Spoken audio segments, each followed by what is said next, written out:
Hi, it's Sherri from A Quilting Life, and I am here today for week 2 of our Home for the Holidays sampler. Today we're making the Waiting for Santa half square triangles. And I know this block might look a bit daunting, but don't worry, I've got some tips and ideas for you as we get into today's video.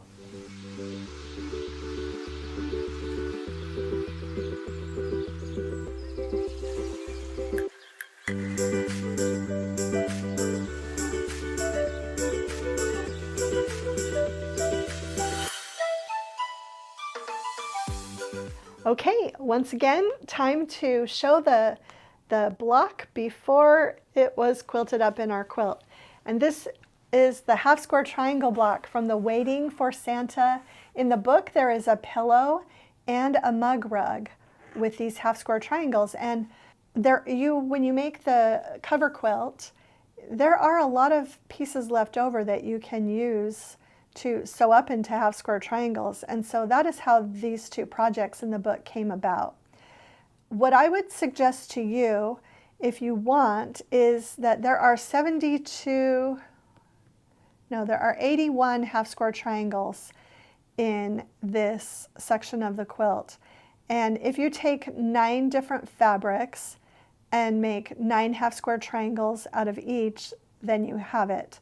And that's what I kind of did basically, but I had a few extras that were left over from something else, so I mixed it up a little bit. But I sewed my half square triangles into 9 patches, so I made 3 9 patches, 4, 5, 6, 7, 8, 9 patches of the half square triangles. And you'll see that in your pattern PDF.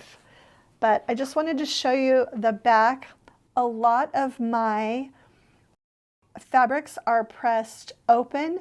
Those are the half square triangles that I made from leftover pieces. And if you see that some of them are pressed to the dark, I use triangle paper for some of them. So it doesn't matter, is what I'm trying to show. You can press the seams open or press them to the dark, whichever way you would like to do. Let me just turn it this way because I did do the 3 9 patches, and I tried to alternate the direction of the seams so that I would have more nesting. And there were a few places where I got it wrong, but it made it pretty flat as far as it went together. But don't be intimidated by this. It's a lot of half square triangles, but it's just a really stunning part of the quilt. And also you can feel free to substitute it with one of the alternate blocks if you'd like. Okay, and here is the Waiting for Santa half square triangle block all quilted up. And Val just did a really simple little kind of curvy outline inside each section of the half square triangles. And it really simple, but also really fun. And again, on this one, you will have a lot of half square triangles. When I made this, I had most of these were left over from making the cover quilt on the book. But I really, really recommend triangle paper for this one if you're not making the whole quilt and you don't have all of those leftovers. So I will put a link also in the blog post in the description for the video for half square triangle that works really well for this. And I'm just gonna flip it over and show you Chelsi's. And again, really, really just a fun block. This really, it looks a little bit daunting with the 81 half square triangles, but it really goes together quickly, especially if you do use the triangle paper.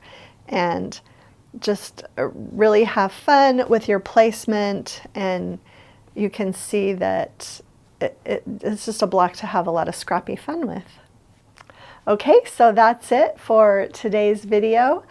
Remember to go to the blog and download your PDF, and also don't forget you can still sign up for my Christmas series with the 10 days of Christmas and holiday season planning and tips and inspiration. So we'll have that link in the description as well. Now next week for block 3, it's going to be Chelsi here with you sharing. It's a block based on one of her quilts for the book. And so she'll be back with you actually for week 3 and week 4, and I'll be back again on week 5.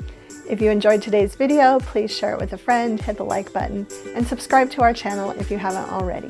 Thanks so much for stopping by.